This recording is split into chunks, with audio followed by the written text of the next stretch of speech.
man. Get us started. What are you looking forward to? Buffalo is on upset alert versus the New England Patriots. I don't know if there's a quarterback doing more for their offense right now than Drake May. His connection to Stephon Diggs is outstanding. The way that they use their tight ends is big time.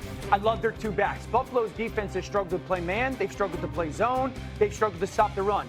Two starters out, I understand that. But this defensive unit is struggling Buffalo, and it feels like this New England offense is starting to surge. What a statement that would be for Mike Vrabel's team. Will Compton, give me an opening statement. What are you looking forward to this weekend? Sammy D, Sam Darnold deserves more credit as being one of the better or the best quarterbacks in the NFL. Generational. Generational. You look at, if you just go back since 2024, he's 17-4 as a starter. Most game-winning drives tied with Patrick Mahomes. In 2024 was number 2 under pressure passer rating, only to Joey B.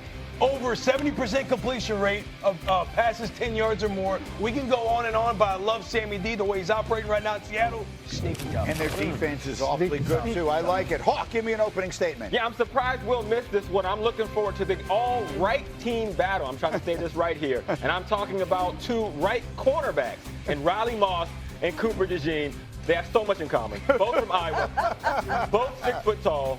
Both early in, late out guys. Coach's sons. Grinders, weight room guys. Sneaky right? fast. Sneaky Are they fast. sneaky athletic? Sneaky athletic. Multi-sport athletes. So much in common. I like that one a lot.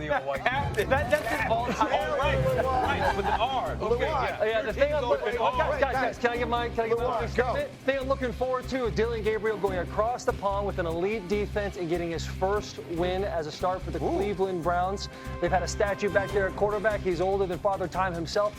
Now they have an opportunity to move the pocket, utilize his legs and his athletic ability, similar to they did with Jackson Dart with the Giants. I see the Cleveland Browns having success this week across the pond. Well, they had the most interesting day in the NFL yesterday for sure. Dylan Gabriel gets the start replacing Joe Flacco. Shadur Sanders does not. You may have seen this already. In case you haven't, we'll play it.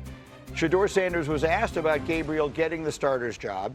And as you hear his response here, or don't hear it, I can tell you there's nothing wrong with your television's audio or anything like that. This was the exchange.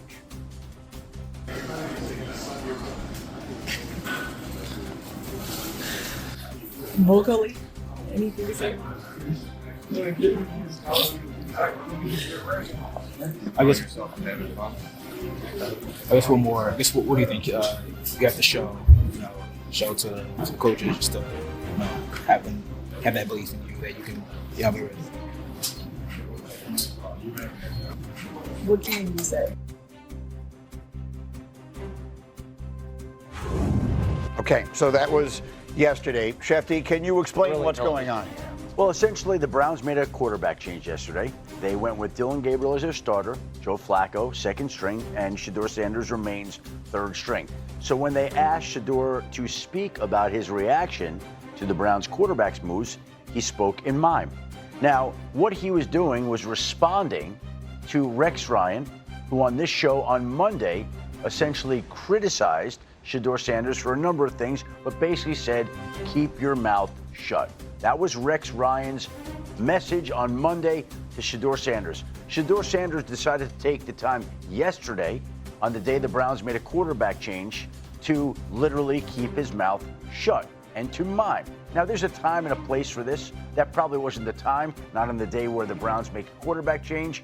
So his answer comes off in that way, with him trying to send a message to Rex Ryan, and it goes viral and obviously creates a firestorm, and people have their own reactions to how he handled this particular situation. So, Dan, you're the first one I want to hear from. Obviously, no one understands better. I mean, seriously, the dynamics of backup quarterbacks and who started, all that kind of thing. So what was your reaction to what we saw yesterday? I actually don't think there is a time and place to act like that as a quarterback. I think, one, everything that you do when you're a quarterback, I don't care if you're first, second, or third, is a job interview. In that league, every single thing you do. And my question to Shadur would be, are you helping yourself in your own building? Did that 30 or 40 seconds help you in your own building when it comes to what they think you can be in the future? And then did you help yourself outside of your own building? There's 64 jobs, essentially, at that spot in the NFL. Did that 30 or 40 seconds help you at all when it comes to your future there or your future elsewhere? And when you're a later round draft pick, Every single thing you do has to be from the lens of how do I make myself more appealing to the people in this building that say, give that guy a chance, or more appealing to it. Do you think an owner or a general manager or a president or somebody making decisions is watching that going, I want that guy leading my franchise? Yeah. No, Did you help yourself? Yeah, it's a rhetorical question. The obvious answer is no. Taylor, you had an interesting comment this morning. I mean, obviously the attitude there, it's elementary, it's a little immature, and I'm not here to going through Shadeur's life. There's so many things that he's gone through in his life that I have not gone through myself. He's, his dad, who he is, the most athletic human being to ever maybe touch the earth. But if you are playing the greatest team sport of all time, and you're in a competition that we all have been in at one point in our lives, when somebody gets the job over you, what a good opportunity it would be to be like, hey, excited for Dylan. This is not about me. If I can do anything to help him, I know we're both rookies. That's the approach you want to take in the situation, because a lot of knocks on Shedeur going into the draft process was the maturity, the extracurriculars, we're throwing the watch up, which, is fun and awesome for TV. It gets people like us to talk about it. But if we're talking about sustaining your career and what's it going to look like in 10 years? Are you going to regret doing that? The answer is probably. And so my thing for Shedeur is I understand why he did it. The noise can be extremely loud sometimes. However, let's put things into perspective and realize the NFL stands for not for long, and let's keep yourself there as long as possible by making the right conscientious choices at all times. It's well said. Guys, jump in. Yeah. It's like going off that, at the end of the day, you responded to the internet. Because what happens is what happened on here. He had the opportunity was there because Rex Ryan was reacting to something that, comments that he had made over the weekend, saying like, hey, that's not a question for me to answer, but then he continued to answer it from his own lens, like I am more capable than what we're seeing in the NFL right now. And then you get my man, Coach Rex Ryan's, his blood pressure gets up. He starts, this is an old school ball coach. He wants you to shut up, keep your head down and work. Now he seems like the grandpa yelling at the TV because he lost the remote. He's going on a tangent. Ultimately, says some things to where it could be assumed that he's not working hard. Internet takes fold, it's viral. Then Shedeur is in a spot to where he responds to the internet. Because I think what both of you guys said is very well said. It's like, bro, are you doing everything that you can to help you out in the situation, in the building, and to all 31 other teams that are out there right now? I can't remember another player that was this polarizing outside of the field. Maybe Tim Tebow, because there were times when we were covering single-A minor league baseball for the Mets. There were times we were talking about the 4th or 5th tight end on the depth chart for the Jaguars because it's Tim Tebow.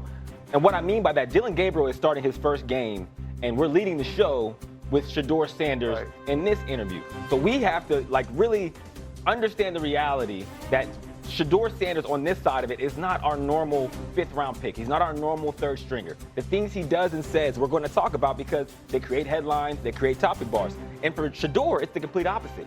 He has to realize that he is a 5th rounder and that he is a 3rd stringer.